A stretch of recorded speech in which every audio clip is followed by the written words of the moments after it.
क्या अच्छे न्यूट्रिशन का ध्यान रखते हैं तो वो कुछ स्किन पे भी फर्क देता है? देखिए, सबसे पहले मैं आपको बोलना चाहूँगी कि स्किन कलर के बारे में।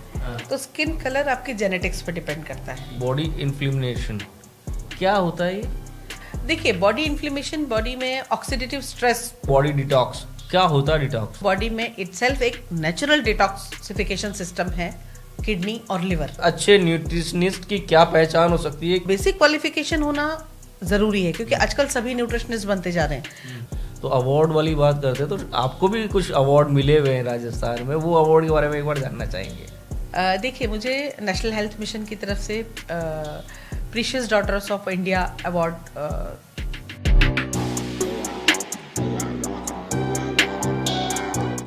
नमस्कार, आप देख रहे हैं हेल्थ मंत्र। आपके सेहत का ध्यान आपसे ज़्यादा हम रखते हैं, तभी तो इस शो के अंदर हर एक्सपर्ट डॉक्टर इनवाइटेड होते हैं। उनकी एक्सपर्टीज़ आपको आने वाली बीमारी से भी बचा सकती है, और अगर बीमार हो गए हैं ना चाहते हुए भी, तो भी जो उनकी एडवाइस है वो दवा का ही काम कर रही है। तो इसी सिलसिले को बढ़ाते हुए आज हमारी जो गेस्ट हैं वो है डॉक्टर अंजलि फाटक, जो डायरेक्टर हैं और क्लिनिकल न्यूट्रिशनिस्ट हैं न्यूट्रीपल्स। तो बड़ा यूनिक नाम है मैम। सबसे पहले तो इसी से शुरुआत करते हैं कि ये कैसे सूझा आपको न्यूट्रीपल्स? न्यूट्री, क्योंकि मैं न्यूट्रिशनिस्ट हूँ। हाँ। इसलिए उसका जो शुरुआत थी वो मुझे न्यूट्री से करनी थी। पल्स मतलब हम आपकी धड़कनों से, तभी न्यूट्रिशन है। हम आपसे दिल से जुड़ते हैं। मैंने आपका इंट्रोडक्शन दिया है, उसमें क्या कुछ और अगर आपको लगता है कि हमारे दर्शक ज़्यादा कनेक्ट हो आपसे, तो आप बताएं, तो फिर हम उसी तरीके से बातचीत करें। माई सेल्फ डॉक्टर अंजलि फाटक, एंड मुझे अभी more than 25 years clinical nutrition इस फील्ड के अंदर एक्सपीरियंस हो चुका है। एंड मैं जयपुर के रेनाउंड हॉस्पिटल्स में वर्क कर चुकी हूँ, जैसे कि फोर्टिस और कुकून। सो क्लिनिकल न्यूट्रिशन का काफ़ी एक्सपीरियंस है। सभी प्रकार की जितने भी क्रिटिकल डिजीजेज हैं या हार्मोन इम्बैलेंसेज हैं, लाइफस्टाइल डिसऑर्डर्स हैं, इन पे मैंने वर्क किया, वहाँ as a head of the department work किया। एंड अभी मेरा न्यूट्रीपल्स करके एक वेलनेस ऑर्गेनाइजेशन है जयपुर में, जो कि गोपालपुरा यहाँ पर सिचुएटेड है। वहाँ पर हम लोग basically nutrition counselling, yoga, pregnancy yoga.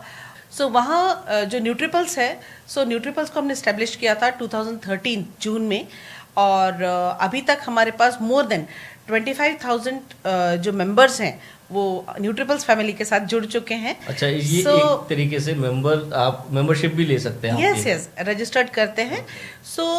ये जो मेंबर्स हैं वो विद इन इंडिया तो हैं ही, और अब्रॉड से भी, बहुत सारी कंट्रीज से भी हमारे पास न्यूट्रिशन काउंसलिंग के लिए या ऑनलाइन योगा के लिए लोग मेंबरशिप लेते हैं, जुड़ते हैं। और ये बताते हुए मुझे बहुत अच्छा लग रहा है कि उनके न्यूट्रिशन के भी जो भी डिफिशिएंसीज हैं, उनसे रिलेटेड जो भी प्रॉब्लम्स थी, उनकी डिजीज़ थी, उन पर हम लोग काफ़ी अच्छे से वर्क करते हैं और अच्छा रिजल्ट आता है। तो मैम, आप बता रहे हैं 25 ईयर एक्सपीरियंस आपको है, और न्यूट्रीपल्स जो है आपने 2013 में स्टार्ट किया। अब एक बात बताइए, जैसे मान लीजिए किसी को कोई प्रॉब्लम होती है, सिंपल सी कफ एंड कोल्ड हुआ है, तो वो पहले जाएगा जनरल फिजिशियन के लिए, उसी के पास जाता है। फिर अगर कोई ऐसी बीमारी है, कोई यूरोलॉजी की है, कोई न्यूरोलॉजी की है, कोई हार्ट की हुई, तो पर्टिकुलर ब्रांच में जाते हैं उन डॉक्टर के पास में।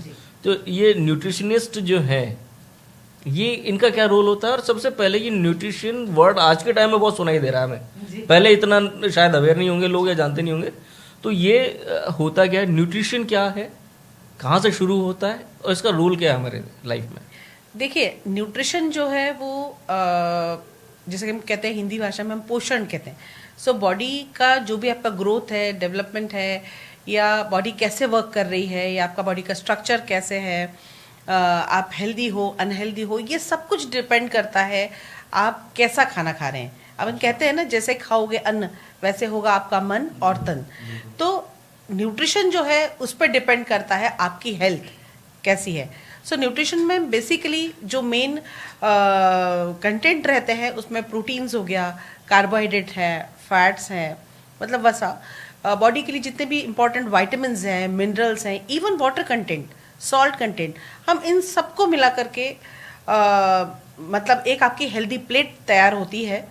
और वो आपको लेना है। हम कहते हैं ना कि खाने में आपको रोटी भी चाहिए, दाल भी चाहिए, सब्जी भी चाहिए, चटनियाँ भी चाहिए, सैलेड्स भी चाहिए। सो ये एक प्रकार से कॉम्बो कलरफुल और हेल्दी प्लेट, जिससे कि आपकी बॉडी में किसी भी प्रकार की डिफिशिएंसी नहीं रहे और आप हेल्दी रहें। मैम अब जैसे ये बात हुई, आपने कहा कि कॉम्बो होना चाहिए जिसमें आपने बता दिया कि मिनरल्स का भी ध्यान रखा है, वाटर इंटेक का भी ध्यान रखना है, प्रोटीन का भी ध्यान रखना है, जिंक, फाइबर और बहुत सारी चीज़ें हो गई। अब मैं डर गया इसमें, मुझे ये कैसे, मैं कैसे ही कैलकुलेट, रोजाना खाना नहीं खाऊंगा उससे पहले तो मैं कैलकुलेशन लगाऊंगा, तो ये ज़्यादा टिपिकल कुछ ऐसा होता है या बहुत इजी होता है? नहीं, ऐसा कोई कॉम्प्लिकेटेड नहीं है। आपको सिंपल सा फंडा याद रखना है कि जब भी आप प्लेट खाने की मतलब खाना आप खाते हैं, मतलब खाने की प्लेट को आपको परोसा जा रहा है, आपका खाना सजाया जा रहा है। हाँ, तो उसमें आपको सिंपल ये ध्यान में रखना है कि कार्ब्स हो उस प्लेट में, मतलब कार्ब्स को अपनी प्लेट से पूरी तरह से हटाना नहीं है। कार्बोहाइड्रेट जैसे कि आपकी चपाती हो गई, चावल हो गया, है ना, पोटैटो हो गए, तो मतलब स्टार्ची जो वेजिटेबल्स, ये सब कार्बोहाइड्रेट हो गया, थोड़ा मीठा हो गया, तो ये सारी चीजें आपको एक कम मात्रा के अंदर रखनी है। फिर आगे आपका प्रोटीन्स में आपकी दालें हो गई, पनीर हो गया, स्प्राउट्स हो गया, है ना, इवन ड्राई फ्रूट्स हो गया, तो ये सारा आपकी प्लेट में उस मतलब ऐसा होना चाहिए कि एक दाल आपने अपनी प्लेट में रख ली, एक आध चपाती हो गई, फिर या आप दाल नहीं ले रहे तो आप पनीर या स्प्राउट्स का कुछ ले सकते हैं, मतलब इस टाइप का फॉर्मेशन हो। सब्जियां आपकी प्लेट में, सलाद आपकी प्लेट में, है ना, ये अच्छी मात्रा में रहना चाहिए, मतलब स्पेशली यदि ग्रीन लीफ वेजिटेबल्स की बात करना है तो वो अच्छे से रहना चाहिए आपकी प्लेट में। प्रोबायोटिक के लिए आप दही, रायता, छाछ, इनमें से आप कुछ ना कुछ रखें, है ना, तो ये आपका एक हेल्दी प्लेट के कंटेंट्स हो गए। थोड़ी सी आप चटनी भी रख सकते हैं क्योंकि वो आपके गट हेल्थ को ठीक रखने का काम करती है, बॉडी में इम्यूनिटी को बढ़ाती है। कैसी, जैसे ये लहसुन की चटनी और बिल्कुल लहसुन की चटनी आप ले सकते हैं, धनिया की, पुदीने की चटनी, तो ये बेसिकली एंटीऑक्सीडेंट्स के शॉट्स होते हैं जो कि बॉडी में विटामिन्स और मिनरल्स प्रोवाइड करते हैं और इससे एब्जॉर्प्शन बहुत अच्छा होता है, आपका गट हेल्थ अच्छा रहता है ना। इसके अंदर मिनरल्स भी होते हैं, जैसे आप कोई चटनी खा रहे हैं तो उसके अंदर आप थोड़ा सा सेसमे सीड्स डाल लीजिए, पीनट्स डाल लीजिए, थोड़ा सा, कई लोग चना दाल डाल के बनाते हैं या कोकोनट डाल के बनाते हैं, तो इन इंग्रेडिएंट्स से आपकी बॉडी में जो भी न्यूट्रिएंट्स का एब्जॉर्प्शन है वो अच्छा रहता है, आपको गुड फैट्स मिल जाता है। जैसे आपने सेसमे सीड्स डाल लिए तो इनके अंदर जिंक भी मिल गया, आपको कैल्शियम भी मिल गया, आपको गुड फैट भी मिल गया। कई लोग पीनट्स डाल देते हैं चटनी में, वो है। ग्रीन लीफी के साथ बनाते हो, जैसे आप धनिया को बनाते हो, तो इनके अंदर भी आपके कैल्शियम कंटेंट काफ़ी अच्छा होता है, फाइबर बहुत अच्छा होता है ना, तो इस आयरन कंटेंट काफ़ी अच्छा होता है। ये सारे इंग्रेडिएंट्स हैं, ये आपको ज़रूरी हैं। जब भी आप करते हो तो उसमें पोर्शन का भी ध्यान में रखना है कि आपको बहुत सारा नहीं लेना है, आप सिंगल मील प्लेट प्रेफर करें, थोड़ा सब खाएं, मतलब किसी भी चीज़ को पूरी तरह से रिमूव नहीं करना है। जैसे आप सपोज आजकल रहता है कि आप फैट्स बिल्कुल ही रिमूव कर दो या कार्ब्स बिल्कुल हटा दो, तो बिल्कुल नहीं हटाना, बैलेंस इज द की। आज के टाइम में एक ना फैशन हो गया है जी। पहली चीज़ कि मेरे को तो मीठा खाना ही नहीं है, चाहे मेरे को कुछ हेल्थ इशू है या नहीं है, मीठा अवॉइड करना है, मीठा फैट बढ़ा रहा है। फिल्मी लोग आकर के कहते हैं अरे ये चाय मीठी है क्या, मुझे नहीं पीनी, ये मीठा तो मैं खाता ही नहीं यार। तो मीठा भी रखना होता है? हाँ, मीठा भी आप रखिए क्योंकि वो आपको एक प्रकार का सेटिस्फेक्शन देता है। अच्छा। कई बार आप कहते हैं ना स्ट्रेस में हो, थोड़ा सा चॉकलेट आपने खा लिया तो आपको अच्छा फील होता है, या थोड़ा सा मीठा आपने खा लिया। पर मीठे में भी ये चीज़ है कि मीठे में भी आप होम बेस्ड मीठा खाएं। आप कभी भी यदि खीर खा रहे हैं या गाजर का हलवा खा रहे हैं तो वो ज़्यादा अच्छी फूड चॉइस है, इंस्टेड ऑफ कि आप केक और पेस्ट्रीज पे जाएं। सो क्या आप चूज कर रहे हैं वो इम्पॉर्टेंट है, और उसका पोर्शन। अच्छा, और एक ना ये जैसे आता है कि चीनी तो बिल्कुल वो हो गई है, जहर है, चीनी तो खानी नहीं चाहिए, घर से ये वाइट चीज़ तो निकाल दो, मैदा, नमक, चीनी। तो क्या चीनी वास्तव में इतनी हार्मफुल है? चीनी हार्मफुल है क्योंकि इसके अंदर एम्प्टी कैलोरीज हैं, है ना, कुछ है नहीं उसमें। तो यदि आपको स्वीट्स की क्रेविंग है तो आप गुड उस पर जाइए। कभी कभी फेस्टिवल सीजन पे या ओकेजन्स पे आप कोई मीठी चीज़ खा सकते हैं, लेकिन आप प्रेफर कीजिए कि स्वीट्स भी खा रहे हैं तो वो नेचुरल्स का ही है।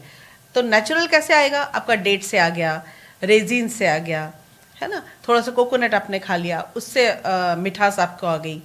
जेगरी आप थोड़ा बहुत कभी खा सकते हैं, वो भी देखा जाए तो उसमें भी चीनी है ही, मतलब मिठास तो है ही, लेकिन कोशिश करना है कि जितना आप नेचर से रिलेटेड चीज़ें खाएं जिसमें कि केमिकल प्रोसेसिंग कम हुई है, तो वो आपके बॉडी के लिए अच्छा है। ओके, केमिकल प्रोसेसिंग वाला मीठा दिक्कत करेगा। फ्रूट्स पे आप जा सकते हैं, जैसे आपको कभी मीठे की क्रेविंग है तो आपने फ्रूट्स खा लिया, बनाना खा लिया, या चीकू खा लिया या पोमेग्रेनेट की सीड खा लिया, तो उसमें आपको मिनरल्स भी मिल गए, कुछ वाइटामिन भी मिल गए और साथ में थोड़ा सा फ्रुक्टोज भी होता है उसके अंदर। पर मेरा ये भी कहना है, क्योंकि कई लोग क्या करते हैं कि खाना स्किप कर दिया लेकिन फ्रूट्स बहुत सारे प्लेट भर के खा लिए, पर ये आपको खाना है कि फ्रूट्स भी यदि आप ज़्यादा खा रहे हैं तो वो भी फ्रुक्टोज भी शुगर ही है। और एक चीज़ और उसमें ऐड ऑन करना चाहूँगी कि स्वीट्स कभी भी खाएं लेकिन उसको लिक्विड फॉर्म में नहीं खाएं। लिक्विड फॉर्म से मेरा मतलब है कि जैसे जूसेस हो गए, शरबत हो गए, वो ना खा करके आप सॉलिड बेस्ड में खाइए, जैसे कि आप फ्रूट साबुत खाइए, उसका जूस बना के मत पीजिए। क्योंकि आप यदि एक एप्पल का जूस बनाते तो आप देखिए थोड़ा सा बनेगा, यदि आप 3 या 4 का बनाएंगे तो पर आपके लिए रिकमेंडेशन कितना है कि 1 एप्पल एट ए टाइम, है ना। तो इसलिए अपने को ये चीज़ ध्यान में रखनी है कि लिक्विड फॉर्म में जो शुगर है वो डायरेक्ट ब्लड के अंदर एब्जॉर्ब होती है, तो वो आपके लिए बहुत ज़्यादा प्रॉब्लमेटिक है। लोग तो जूस पीते हैं तो ये सोचते हैं कि ये तो हेल्दी है, लेकिन आप तो बता रहे हो तो इसमें तो हेल्थ जैसा कुछ नज़र नहीं आ रहा। नहीं, एक्चुअली क्या होता है कि यदि आप फ्रूट का जूस बनाते हो तो आपने फ्रूट्स की ऐसी मात्रा ले ली, एक तो वो लिक्विडाइज हो गया, फाइबर उसका निकल गया, फाइबर उसका ज़्यादा से ज़्यादा निकल गया, तो फाइबर निकलने के बाद वो ज़्यादातर शुगर हो गया, और शुगर और ऊपर से वो ऊपर से शुगर और मिला भी प्रोसेस शुगर भी मिला देते हैं, उसमें सिरप्स मिला देते हैं।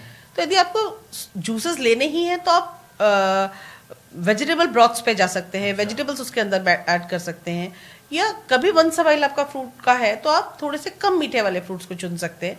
यदि आपको कभी लेना ही है, आपको जूस लेना है तो हाँ, तो आप उसके अंदर ऐसा कॉम्बिनेशन बना सकते हैं, जैसे कि बीट रूट हो गया, कैरेट हो गया, एक आधा ऑरेंज आपने उसमें मिक्स कर दिया, तो उस टाइप के फॉर्मेशंस पे आप जा सकते हैं। मतलब अगर आपको फ्रूट खाना है तो फ्रूट खा लो, वो ज्यादा फायदा रहेगा। होल फ्रूट बहुत बेनिफिशियल है, बिकॉज उसमें फाइबर कंटेंट काफी अच्छी मात्रा में, और कोई प्रोसेसिंग नहीं है, जो है वो नेचुरल है। जूस को जितना हो सके उतना अवॉइड मतलब आप बिल्कुल, क्योंकि एक्स्ट्रा शुगर बॉडी के अंदर नेचुरली यदि वो मेटाबोलाइज नहीं होती, यूज नहीं हो रही है वो एनर्जी, तो कोई भी एनर्जी ज्यादा नहीं यूज हो रही, कैलोरीज, तो वो फैट के अंदर कन्वर्जन होगा, तो फैट डिपोजिशन होता है नेसेसरी।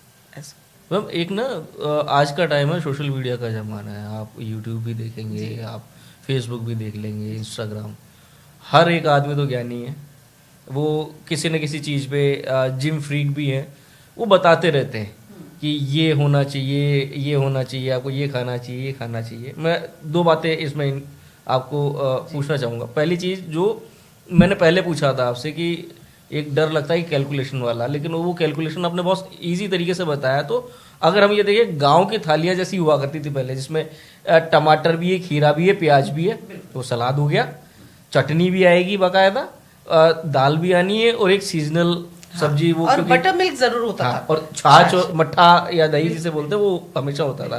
तो बहुत सिंपल सा कॉन्सेप्ट हो गया खाने की थाली का, कि ये खाने की थाली आपकी होनी चाहिए। तो आप यदि काउंट करते हैं तो आपको निकलेगा उसके अंदर 2 चपाती लिया, 1 कटोरी दाल हो गई, सब्जी हो गया। सो कहीं ना कहीं पोर्शंस मतलब जैसे कहना चाहिए पूरा ऑलरेडी प्री काउंटेड होता था, उसमें आपको कैलोरीज काउंट नहीं करने की जरूरत है इतनी, क्योंकि रोजमर्रा की उसमें नहीं कर सकते, लेकिन एक आपको पता है कि भाई इतना खाने से। और एक उसमें कॉन्सेप्ट रहता है कि आपने खाया उसको बर्न करना भी जरूरी है। अच्छे न्यूट्रिशनिस्ट की क्या पहचान हो सकती है, कैसे पहुंचे और कब पहुंचना चाहिए, एक बीमारी होने के बाद में, अर्ली एज में, कब? देखिए, न्यूट्रिशनिस्ट से आप वैसे देखा जाए तो कभी भी कंसल्ट कर सकते हैं, लेकिन न्यूट्रिशनिस्ट का चुनाव करना मतलब आप कौन सा कर रहे हैं वो सबसे इम्पोर्टेंट है। जैसे हम डॉक्टर्स के लिए जाते हैं कि उनका क्वालिफिकेशन देखा, या उनके मतलब उनका डायग्नोसिस वो सही डायग्नोस करते हैं कि नहीं, तो उस टाइप से ही आपको न्यूट्रिशनिस्ट का भी आप जब भी चूज करते हैं तो उसका क्वालिफिकेशन जाना जरूरी है, वो किस फैक्टर पे, क्योंकि आजकल स्पेशलाइज्ड न्यूट्रिशनिस्ट भी आ गई, जैसे स्पोर्ट्स से रिलेटेड न्यूट्रिशनिस्ट अलग है, पीसीओडी पीसीओएस जो हार्मोन्स को देखती है वो अलग है, फर्टिलिटी, मतलब वो उनका सुपर स्पेशलाइजेशन हो जाता है उस फील्ड के अंदर, है ना। तो बेसिक क्वालिफिकेशन होना जरूरी है, क्योंकि आजकल सभी न्यूट्रिशनिस्ट बनते जा रहे हैं, तो आपको जरूरी है कि क्या उन्होंने उस चीज़ की स्टडीज की हैं, क्या उनका पोस्ट ग्रेजुएशन है इसमें, और वो प्रैक्टिकली इम्प्लीमेंटेशन कर रहे हैं उन चीज़ों का, वो ज़रूरी है।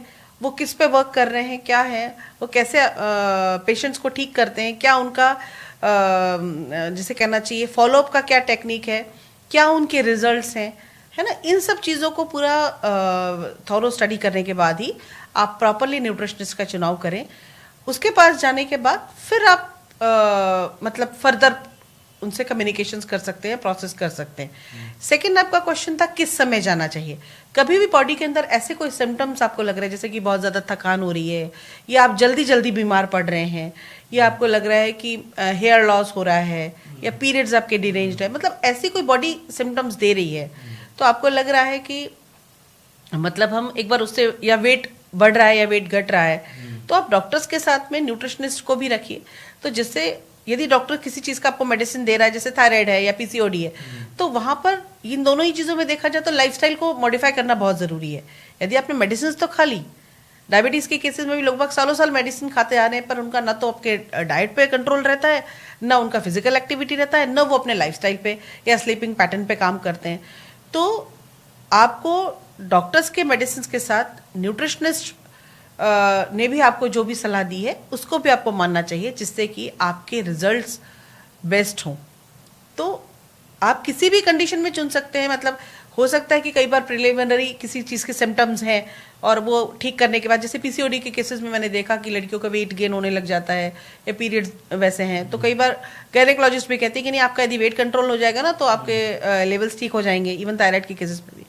तो आप उस समय भी कांटेक्ट करके अपने आप को प्री स्टेज में भी ठीक कर सकते हैं। और पोस्ट है तो यदि आपकी कोई सर्जरी हुई है तो पोस्ट रिकवरी के लिए भी आप न्यूट्रिशनिस्ट का सपोर्ट लीजिए, तो आपकी रिकवरी अच्छी होगी इन अ हेल्दी मैनर। इवन मेरे पास जैसे प्रेगनेंसी योगा के क्लाइंट्स आते हैं तो मैं उनको कहती हूँ कि पोस्ट नेटल भी आप वेट लॉस के लिए न्यूट्रिशनिस्ट का सपोर्ट लें, जिससे कि उनको पता होता है कि लैक्टेटिंग कंडीशन के अंदर भी आपका बॉडी को मतलब कितने न्यूट्रिएंट्स की ज़रूरत है, कितना आपका डेली रिक्वायरमेंट होना चाहिए, कितनी कैलोरीज आपको खानी है, उसके अकॉर्डिंग वो आपको धीरे धीरे वेट लॉस में भी आपके लिए हेल्पफुल रहेंगी, है ना। तो प्री और पोस्ट नेटल प्रेगनेंसी योगा में भी और पोस्ट नेटल योगा में भी आप न्यूट्रिशनिस्ट का सपोर्ट ले सकते हैं। तो आने से इंसान इसलिए भी तो घबराएगा ना, आप आओगे पता नहीं 4 चीज़ें रोक दोगे कि ये नहीं खाना, ये नहीं खाना, ये नहीं खाना। फिर किसी चीज़ को हमें वास्तव में रिस्ट्रिक्ट करना होता है। एक तो हम सबसे पहले जब भी कोई मेंबर आता है, मैं उसमें आपको ऐड ऑन करना चाहूँगी कि हम उसको कैसे मतलब डील करते हैं। तो हमारे पास जब भी कोई पेशेंट आता है तो सबसे पहले मैं उनका यानी बॉडी कंपोजिशन एनालिसिस करते हैं, जिससे कि उनके बॉडी की present condition, present weight, height और आपका विसरल फैट, बीएमआई, ये सब हमको पता चल जाए, है ना। उनका मसल मास वगैरह सब कुछ चीज़ें पता चल जाए। उसके बाद फिर हम उसके बायोकेमिकल पैरामीटर्स पे आते हैं कि आपके पास यदि कोई मतलब बायोकेमिकल पैरामीटर्स आपने करा रखे हैं, कोई टेस्ट करा रखे हैं, ब्लड रिपोर्ट्स हैं, तो वो आप हमें ब्लड रिपोर्ट्स, यूरिन रिपोर्ट्स वो आप हमें दिखाएं, उसके बेस पे हम लोग असेस करेंगे। फिर थर्ड हम करते हैं आपका रिकॉल लेना, 24 आवर्स रिकॉल लेना या डाइट हिस्ट्री लेना कि आपका खाने पीने का पैटर्न कैसा है। इस सब को हम पूरा एनालाइज करते हैं, जिससे कि हम उसको क्या उसका पैटर्न पहले रह चुका है, अभी 2 दिन पहले ही इसने चेंज किया है तो ये खाना छोड़ा है। फिर हम उसकी फूड चॉइसेस के, क्योंकि क्या होता है कि कभी भी ओवरनाइट हम किसी भी व्यक्ति को चेंज नहीं कर सकते। यदि वो ब्रेड खाने का आदी है या वो शुगर उसका क्रेविंग रहता है, तो हम उसको धीरे धीरे मिनिमल करते हैं। एकदम शट डाउन कई केसेस में किया जाता है, लेकिन किसी भी चीज़ को हम धीरे धीरे करके, क्योंकि डाइट काउंसलिंग भी कंसिस्टेंट जब तक नहीं रहेगा, सस्टेनेबिलिटी नहीं रहेगी, तब तक कोई भी व्यक्ति डाइट को फॉलो नहीं करता। मतलब हमने एकदम से सारी चीज़ों को कर दिया, धीरे धीरे उसको जब रिजल्ट दिखने लग जाएंगे तो आपने उसका और पोर्शन कम कर दिया कि नहीं आप ये नहीं खा रहे हो तो देखो आपकी इन्फ्लेमेशन कम हो गई, आपके शुगर लेवल्स ठीक हो गए, आप अपने आप को फील ठीक कर रहे हो, है ना। तो धीरे धीरे फिर हम उसकी रिलीजन, उसके ट्रेडिशनल वैल्यूज़ और उसका जो खाने पीने का पैटर्न है वो कहाँ से बिलोंग करते हैं, मतलब उसके अकॉर्डिंग फिर हम उसको डाइट प्लान करते हैं और फिर हम उसको फॉलो अप भी करते हैं, क्योंकि जब तक मॉनिटरिंग नहीं होगी तब तक रिजल्ट्स कभी भी नहीं आएंगे, क्योंकि कई बार डिमोटिवेट भी होते हैं क्लाइंट्स। तो ये तो फॉलो अप जो प्रोसेस है वो वेरी वेरी इंपॉर्टेंट है आपके डाइट काउंसलिंग जब भी आप किसी को करते हैं। मैम अभी आपने बोला कि हम डाइट पैटर्न देखते हैं कि वो कहाँ से आते हैं। मान लो कोई उत्तराखंड का रहने वाला इंसान है, वो अब पिछले 5 साल से 7 साल से वो राजस्थान में ही रह रहा है, तो उसकी डाइटरी हैबिट राजस्थान के हिसाब से होनी चाहिए या उनकी वो खान पान वाली हैबिट भी चल जाएगी यहाँ पे? नहीं, खान पान की हैबिट तो देखिए जो भी उनको डिजीज है उसके अकॉर्डिंग हमें उसमें मॉडिफिकेशन करना पड़ेगा। दूसरा है कि यदि कोई पर्टिकुलर फूड आइटम उनके ट्रेडिशन में, उनके कल्चर में खाया जाता है और जो कि हेल्दी उसका वर्जन हम बना सकते हैं, तो उसको हम उसको हेल्दी वर्जन बना करके दे सकते हैं कि नहीं, आपको यदि रायता आप सपोज खा रहे हो रेगुलरली, बहुत अच्छी चीज़ है, लेकिन आप उसके अंदर यदि शुगर डाल रहे हो तो उसको परहेज कर दो, उसको मत डालो, है ना। उसमें यदि आप टिंड फ्रूट्स को यूज़ कर रहे हो तो उसकी जगह आप फ्रेश फ्रूट्स को ले लो, या फ्रेश खीरा को आप उसके अंदर, तो थोड़ा थोड़ा चेंजेस हम उसके अंदर कर सकते हैं। अब सर्दियाँ आएगी तो फूड हैबिट आज के टाइम में तो ये हो गया है कि किसी भी मौसम की सब्जी आपको कभी भी मिल जाएगी। पहले तो ये होता था कि सर्दी होगी तो ये गाजर, मूली, मोगरी, ये साग आने लग जाएगा, मेथी, बथुआ आने लगेगा। अब तो आप गर्मियों में भी ले लो, क्योंकि फार्मिंग की भी टेक्निक्स बदल गई हैं। तो बॉडी पर इसका फर्क पड़ता है क्या? बिल्कुल पड़ता है। कभी भी आप कोल्ड स्टोरेज के फूड खा रहे हो और कभी भी आप सीजनल चीज़ें खा रहे हो, उसका फ़र्क पड़ता है। तो ऑलवेज आपको लोकल सीजनल चीज़ों को प्रेफरेंस देना चाहिए खाने में। अच्छा। और इजी टू अवेलेबल जो भी आपको हो जाता है। कभी भी कोल्ड स्टोरेज को जो चीज़ें हैं उसके अंदर वैसे भी विटामिन्स और मिनरल्स वो हो जाते हैं, खराब मतलब होने लग जाता है उनका। सो वो चीज़ें हम प्रेफर ना करके हम फ्रेश चीज़ें, जो सीज़न की चीज़ें हैं उनको प्रेफर करें। जहाँ आप रह रहे हैं नेचुरली वहाँ के वेदर के अकॉर्डिंग भी, जैसे आपने पूछा, तो उस वेदर के अकॉर्डिंग भी हमें चीज़ों को सिलेक्ट करना चाहिए। क्योंकि वहाँ की यदि कोई पर्टिकुलर खान पान है, जैसे कि हमारे राजस्थान में है कि ज्वार, बाजरा, और ये सब चीज़ें खाते हैं, तो वो खाना चाहिए। मोटा अनाज खाते हैं। बिल्कुल मोटा अनाज। तो मोटा अनाज वैसे भी आपके हेल्थ के लिए अच्छा है। और यहाँ के यदि जलवायु के अकॉर्डिंग हम देखते हैं, यहाँ के मौसम के अकॉर्डिंग, तो मौसम के अकॉर्डिंग भी आपके डाइट में चेंज होना चाहिए। मतलब ये जरूरी है, अगर मैं आज यहाँ से महाराष्ट्र जाता हूँ तो मुझे वहाँ का फूड कल्चर अपनाना पड़ेगा अगर हेल्दी रखनी है बॉडी, तो ऐसा कुछ नहीं, ऐसा कुछ नहीं है। मतलब वहाँ के यदि आप लोकल वेजिटेबल्स को लेते हैं तो वो बहुत ही अच्छा रहेगा, क्योंकि उनके अंदर भी कोई ना कोई न्यूट्रिएंट्स हैं, अच्छी चीज़ें हैं। बट अगेन यदि आप डाइट प्लान के अकॉर्डिंग जा रहे हैं और कुछ चीज़ें ऐसी हैं जो कि कॉन्ट्रा इंट्रोडक्टरी हैं, आपको नहीं खाना है, तो आपको रिस्ट्रिक्ट भी की जाएंगी वो चीज़ें, कि वो चीज़ें आपको नहीं खाना है। मतलब इट डिपेंड कि आप मतलब जो डाइट चार्ट है वो आप नॉर्मली बनवा रहे हैं या किसी डिजीज कंडीशन के अकॉर्डिंग बनवा रहे हैं, या ये आप जनरल बात कर रहे हैं। अच्छा। है ना, तो इस पर डिपेंड करेगा। एक फैशन आ गया है अभी कि सर्दियाँ होंगी तो लोग आइसक्रीम खाने ज़्यादा जा रहे हैं। पता नहीं क्यों फैशन आ गया कि सर्दियों में आइसक्रीम खाने का मजा ही अलग है। तो ये क्या आपकी हेल्थ के लिए ठीक है क्या? नहीं, ये हेल्थ के लिए आपके ठीक नहीं है। हेल्थ तो बिगाड़ेगा, सर्दी जुकाम बुखार तो दे सकता है, न्यूट्रिशन में भी गड़बड़ कर देगा क्या? कई बार एलर्जिक कंडीशंस हो जाती हैं कि आपने यदि विंटर्स के सीजन के अंदर आप यदि आइसक्रीम्स खा रहे हैं, कुछ खा रहे हैं, तो आपका गला एक बार खराब हो गया तो कई बार बहुत मतलब ज़्यादा भी आपकी तबीयत खराब हो सकती है, या इन्फेक्शंस भी हो सकते हैं, थ्रोट इन्फेक्शंस लोगों को हो जाते हैं, है ना। बट अगेन आपकी इम्यूनिटी कैसी है उस पर डिपेंड करता है कि यदि कई लोगों का गट हेल्थ बहुत अच्छा होता है, इम्यूनिटी बहुत अच्छी होती है, तो उसको सर्वाइव कर जाते हैं। कई लोग हैं कि वो जल्दी बीमार पड़ जाते हैं। तो इट अगेन आपका हेल्थ कैसा है। पर हाँ, ये है कि कभी भी विपरीत चीज़ें मौसम के अनुसार यदि हम आयुर्वेद को भी फॉलो करें तो वहाँ वो लोग भी ये कहते हैं कि आपको अपने मौसम के अनुसार ही चीज़ों को प्रेफरेंस देना चाहिए। ठीक है, मौसम के हिसाब से चीज़ों को प्रेफरेंस देना चाहिए और बॉडी के साथ में बेवजह का खेलना नहीं है। लेकिन एक बात और अभी आती है, ये लोग कह रहे हैं बॉडी डिटॉक्स। क्या होता है डिटॉक्स? डिटॉक्स की बात करते हैं तो बॉडी में इटसेल्फ एक नेचुरल डिटॉक्सिफिकेशन सिस्टम है, किडनी और लिवर। अच्छा। आपको ज़रूरत नहीं है किसी भी डिटॉक्स की। नेचर ने ऑलरेडी आपकी बॉडी में फिट करके रखा है वो सिस्टम, राइट। लेकिन अभी जैसे डिटॉक्स वाटर्स हम लेते हैं तो डिटॉक्स वाटर में लेमन वाटर, नारियल पानी, या कुछ स्पाइसेस वाटर जैसे कि सिनेमन वाटर लेते हैं लोग, या फेनल सीड्स वाटर लेते हैं, जीरा वाटर लेते हैं। ये आपके मेटाबॉलिज्म को फास्ट बना देते हैं, आपके देखा जाए तो डाइजेस्टिव सिस्टम को अच्छा रखते हैं, क्योंकि ये सब डाइजेस्टिव से रिलेटेड है। डिटॉक्सिफिकेशन में सबसे इंपॉर्टेंट है बॉडी का हाइड्रेशन। यदि आपने इसमें कुछ भी नहीं डाला, केवल पानी भी पिया, तो भी आपकी बॉडी क्लींस होती जाएगी। ठीक है, तो डिटॉक्सिफिकेशन में सबसे इंपॉर्टेंट है आपका न्यूट्रिशियस डाइट और आपका हाइड्रेशन। पानी अच्छे तरह से आपके डाइट मतलब रेगुलर इसमें डेली लाइफ में होना चाहिए, पीना चाहिए आपको। और आपका स्लीप पैटर्न, यदि आपने बॉडी के सभी ऑर्गन्स को काम करने का मौका नहीं दिया, आप देर रात तक खाना खा रहे हो, कुछ भी खा रहे हो, सो भी नहीं रहे हो, तो बॉडी के सारा जो जिसे कहना चाहिए मैकेनिज्म है वो सारा बिगड़ जाता है।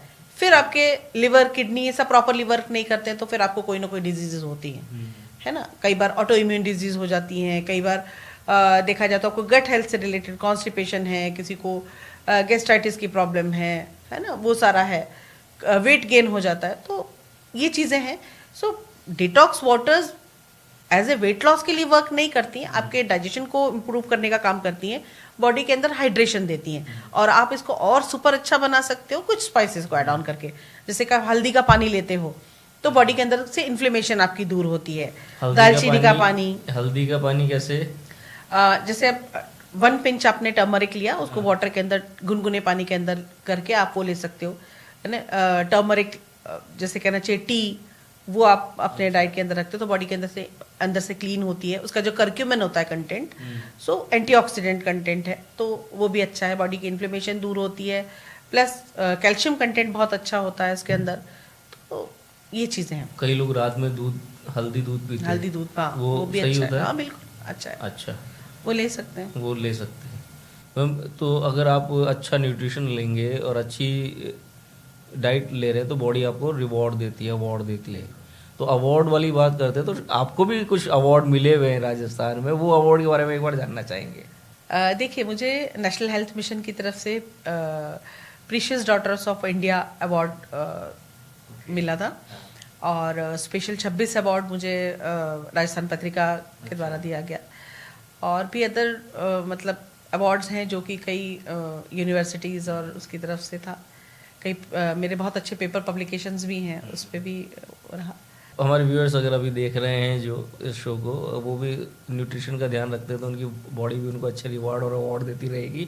इस बारे में अब आगे बात करें तो मैं यही जानना चाहूँगा कि एक न्यूट्रिशनिस्ट की भूमिका आपने ऐसी बना दी है कि आपने लगभग आपने पीसीओडी पीसीओएस को कवर करने की बात कही। इसमें आपने हार्ट के पेशेंट्स के लिए भी बोला है कि अगर आर्टलरीज और इन्फ्लेमेशन, उसका ब्लॉकेज, उसके अंदर थोड़ा सा सूजन अगर आ गई है, इन सब पे भी होता है।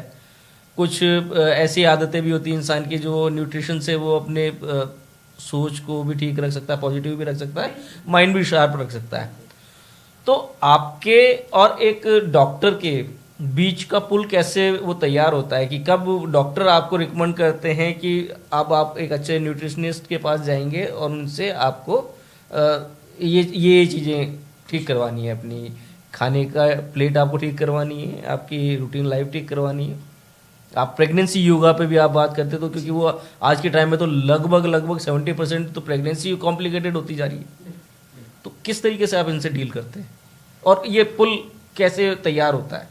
देखिए, डॉक्टर्स बेसिकली न्यूट्रिशनिस्ट के पास पेशेंट्स को तब भेजते हैं, उनको जैसे कि इनफर्टिलिटी की हम बात करते हैं, है ना, तो इनफर्टिलिटी का यदि केस है तो उस समय तब वो मेडिसिन भी देते हैं, फुल स्क्रीनिंग मतलब होने के बाद या बायोकेमिकल पैरामीटर्स के बाद में कई जो लेडीज़ हैं उनको वेट लॉस के लिए कहा जाता है, तो डॉक्टर्स कहते हैं कि आपको उनको मतलब वेट लॉस करवाना है, साथ में ऐसे डाइट को प्रेफरेंस करना है जो कि इनकी फर्टिलिटी रेट को बढ़ाए। तो हम ऐसे फूड्स को उनके डाइट के अंदर इनकॉर्पोरेट करते हैं, लाइक एंटीऑक्सीडेंट्स हो गए, मतलब बेसिकली फ्रूट्स है, वेजिटेबल्स हैं, उनका लाइफस्टाइल ठीक करने की कोशिश करते हैं, है ना। थोड़ा सा फिजिकल एक्टिविटी आपको 1 आवर करना है तो वो उसके बारे में हम उनको बताते हैं। तो एक तो हुआ ये चीज़ें। कई बार हार्मोन्स इम्बैलेंस के केसेस में भी डॉक्टर्स प्रेफरेंस करते हैं कि आप न्यूट्रिशनिस्ट के साथ रहो, तो मतलब नेचुरली यदि आपका वेट लॉस होता जाएगा तो आपके हार्मोन्स भी प्रॉपरली वर्क करेंगे, क्योंकि उसके अंदर हार्मोन्स जो इम्बैलेंस होते हैं उसके अंदर प्रोटीन्स का रोल काफ़ी रहता है। सो प्रोटीन रिच डाइट या एंटी इन्फ्लेमेटरी डाइट जैसे हम कहते हैं, बॉडी की इन्फ्लेमेशन को करने के लिए, कम करने के लिए, तो उन डाइट्स को भी हम लोग मतलब उनको डाइट प्लान उस टाइप का बना कर देते हैं, जिससे कि मेडिसिन के साथ यदि प्रॉपर डाइट रहती है तो अच्छे रिजल्ट्स आते हैं। प्री और प्रेगनेंसी केसेस की बात करते हैं तो प्रेगनेंसी में एवरी ट्राइमेस्टर के साथ मतलब में न्यूट्रिशनल रिक्वायरमेंट अलग अलग रहती है। तो डॉक्टर्स के जो मेडिसिन हैं या जो भी सप्लीमेंट्स हैं उनके साथ में आपको अच्छे डाइट का लेना भी ज़रूरी है। जैसे कि आयरन का सप्लीमेंटेशन वो दे रहे हैं, आयरन कैप्सूल्स दे रहे हैं, तो आयरन रिच चीज़ों से रिलेटेड भी हम डाइट प्लान्स उनको देते हैं, जैसे कि आयरन हो, फॉलिक एसिड हो, कैल्शियम हो, प्रोटीन्स हो, जिससे कि बेबी का ग्रोथ डेवलपमेंट अच्छा हो।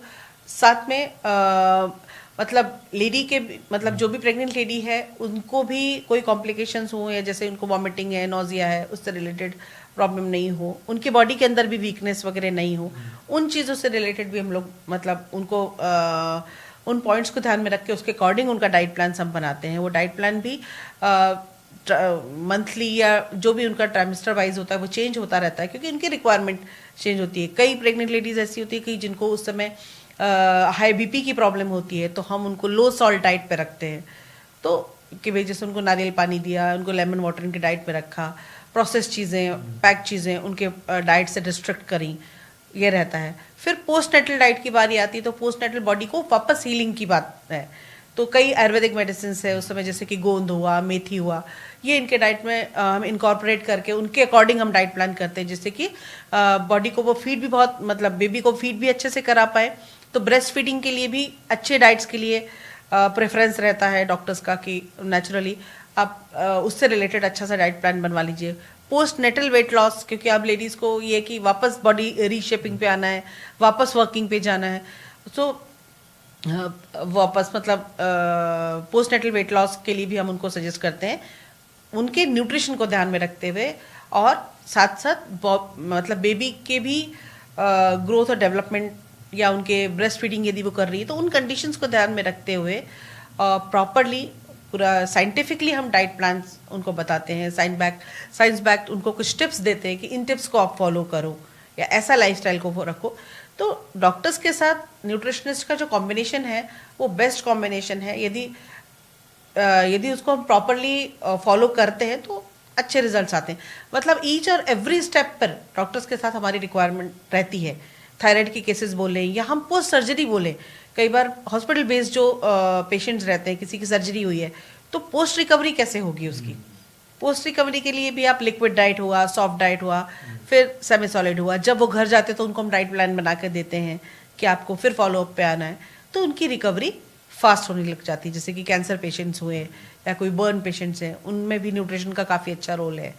तो ईच और एवरी जो भी डिजीज़ है या जो भी अलग अलग लाइफ के जैसे कह लीजिए फेजेस हैं, प्रेगनेंसी हो गया, लैक्टेशन हो गया, मेनोपोज केस हो गया, इधर मतलब जब बच्चा छोटा रहता है, कई बार चाइल्डहुड ओबेसिटी के केसेस होते हैं।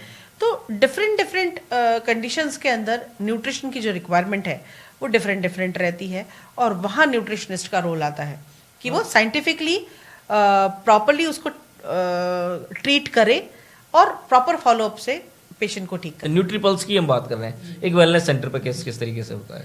देखिए, न्यूट्रीपल्स जो हमारा वेलनेस सेंटर है उसमें जो भी मेंबर्स हमारे पास रजिस्ट्रेशन के लिए आते हैं, सो वो मतलब basically weight loss, weight gain के साथ में अदर डिजीजेस जो भी लाइफस्टाइल से रिलेटेड प्रॉब्लम्स हैं उनसे रिलेटेड, जैसे थायराइड है, डायबिटीज़ है किसी को, या हार्मोन्स इम्बैलेंस के केसेस हैं, इनफर्टिलिटी से रिलेटेड लोग भी आते हैं हमारे पास, है ना। कई बच्चे आते हैं जो कि ओबीज होते हैं, उनको भी हम ठीक करते हैं। किसी को गट हेल्थ से रिलेटेड प्रॉब्लम्स होती हैं, बहुत ज़्यादा हाइपर एसिडिटी के केसेस हैं, तो उस टाइप के आते हैं। तो सबसे पहले आने के बाद हमारा ये रहता है कि हम उसको पूरा स्क्रीनिंग करते हैं, मतलब सारे, जैसे मैंने आपको पहले बताया था कि बॉडी कंपोजिशन एनालिसिस करते हैं उनका, वो सब लेते हैं, ये सारी चीजें, और फिर उसके बाद फिर उसके बाद उनका रहता है कि हम उनको फिर डाइट प्लान सजेस्ट करते हैं कि या तो वो डाइट प्लान लेते हैं प्लस योगा का कॉम्बिनेशन साथ में लेते हैं। वो योगा भी वहीं पे करवाया जाएगा? बिल्कुल, योगा भी है हमारे पास, स्लिमिंग ट्रीटमेंट्स भी है हमारे पास, है ना। तो आयुर्वेदिक मसाजेस भी हम लोग प्रोवाइड करते हैं।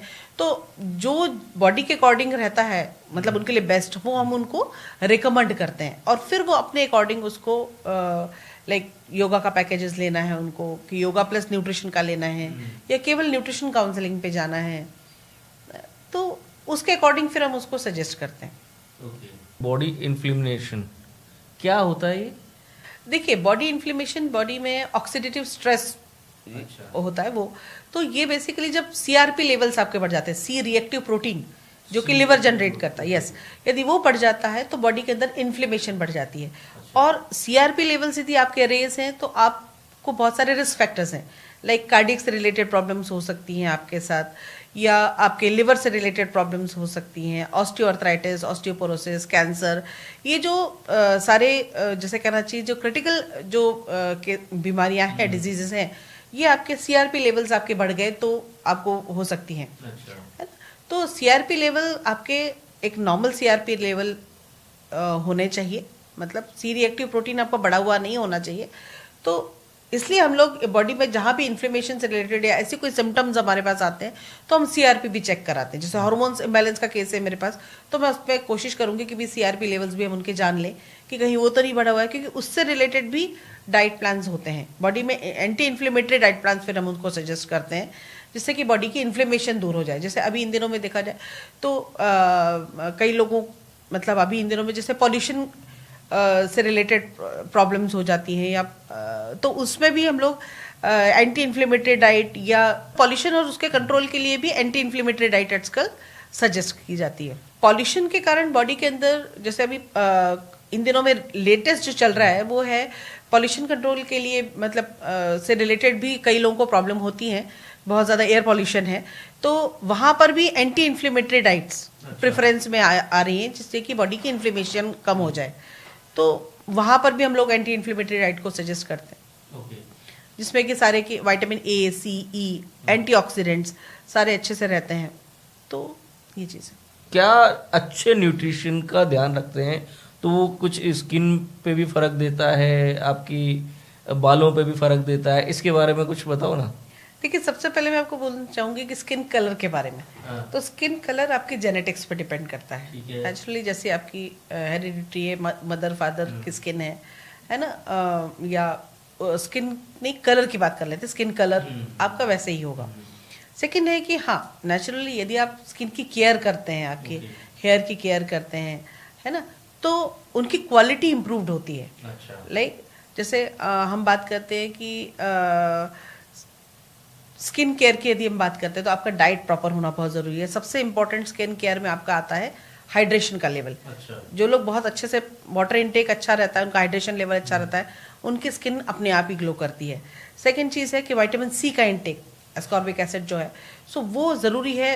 तो विटामिन सी से रिच मैं डाइट्स की बात करती हूँ तो आप मतलब डाइट के अंदर जिनके कि खट्टे फल होते हैं, जैसे कि आंवला हो गया, संतरा हो गया, लेमन हो गया, है ना, मौसमी फल सब्जियां जो लोग ज़्यादा खाते हैं, नेचुरली उनकी स्किन काफ़ी ग्लो करती है ना, क्योंकि फाइबर चीज़ें या विटामिन और मिनरल्स उनके बॉडी में जाते हैं। विटामिन ई की बात करते हैं तो वो आपके नेचुरली सीड्स के अंदर होता है। तो ड्राई फ्रूट्स हो गए, जैसे कि वॉलनट हो गया, या फ्लैक्स सीड्स हैं, या पम्पकिन सीड्स हैं, सनफ्लावर सीड्स हैं, ये ज़रूर उनको अपने डाइट के अंदर रखना चाहिए। और जिंक सोर्स है, जिंक का कंटेंट है, तो उनको अपने डाइट के अंदर, जैसे वॉलनट अच्छे से रख सकते हैं, या आलमंड्स वो खा सकते हैं, तो उनका भी। और प्रोटीन सोर्स अच्छा लेंगे तो नेचुरली आपके बाल बहुत अच्छे होंगे। तो आपके डाइट के ऊपर डिपेंड करता है, प्लस आपका गट हेल्थ अच्छा होना चाहिए। केवल खा के कुछ नहीं होता, जब तक आप अच्छे से इसको डाइजेस्ट नहीं कर लेते, मेटाबोलाइजेशन बॉडी में अच्छे से नहीं होता है, सर्कुलेट नहीं होता, तब तक फर्क पड़ता है। तो इसलिए आपका हाइड्रेशन लेवल, आप कब किस समय खा रहे हैं, वो कितनी मात्रा में खा रहे हैं, वो फिजिकल एक्टिविटी है कि नहीं जिससे कि बॉडी के अंदर ब्लड सर्कुलेशन प्रॉपर बना रहे, तो ये सारी चीज़ें, और आप प्रॉपर नींद आपकी हो पा रही कि नहीं। यदि आपकी नींद प्रॉपर नहीं है तो बॉडी स्ट्रेस के कारण इन्फ्लेमेशन आती जाएगी, आपकी स्किन खराब होती जाएगी। तो आ जाके नेचुरली जेनेटिक्स के साथ यदि आप आपका लाइफस्टाइल को भी ध्यान में रखते हैं, डाइट को भी ध्यान में रखते हैं, तो वो भी आपकी स्किन हेल्थ और हेयर हेल्थ इस पे मतलब इस पे इफेक्ट करती है कितनी हेल्दी है। ओवरऑल बात करें तो आपकी लाइफस्टाइल, आप जो खा रहे हैं वो आपके पूरी बॉडी में एक बड़ा रोल प्ले कर रहा है। हाँ।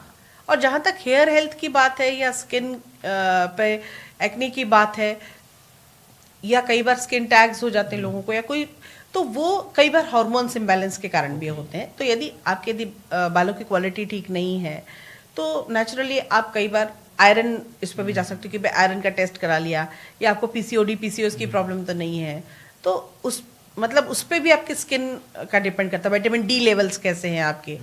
तो यदि आपकी स्किन खराब हो रही है, या हेयर ठीक नहीं है, हेयर की क्वालिटी ठीक नहीं है, स्किन का टेक्सचर खराब हो रहा है, रफ स्किन हो रही है, तो नेचुरली आपको थायराइड लेवल्स टेस्ट कराने चाहिए अपने, और हार्मोन से रिलेटेड अदर टेस्ट कराने चाहिए। तो ये ज़रूरी है कि उन पे भी हम ध्यान दें, मतलब उस फैक्टर पे भी ध्यान देना ज़रूरी है। तो मैम, दो चीज़ें हमारी बड़ी निकल के आती है, एक तो आप हाइड्रेशन की बात कर रहे हो और एक आप कह रहे हो अच्छी सी नींद की। तो हाइड्रेशन में कई बार मिथ है या सही बात है, आप बताएं कि लोग कहते हैं कि खड़े होकर पानी नहीं पीना है या फिर जल्दी पानी नहीं पीना। अब जैसे मेरी आदत ये है कि मैं एक बोतल लूँगा, अगर वो 1 लीटर की भी होगी तो मैं उसको पी जाऊँगा एक बार में। तो ये सही हैबिट है या नहीं है? दूसरा, अगर सोते हैं तो मेरी नींद मेरी रात में पूरी नहीं, रात में मान लीजिए मैं 12 बजे सोता हूँ, 4 बजे जग जाता हूँ और दिन में भी फिर मैं 2 घंटे निकाल लेता हूँ, सो लेता हूँ, तो ये पैटर्न भी ठीक है क्या? हाँ, ये पैटर्न ठीक है। आपको दिन में भी आप थोड़ा नैप आप ले सकते हो, जिससे कि बॉडी रिलैक्स होके वापस रिजुविनेट हो जाए आपके वर्क के हिसाब से। और हाइड्रेशन की बात है तो आप थोड़ा थोड़ा करके पानी पिए, एकदम से बहुत सारा भी नहीं पिए।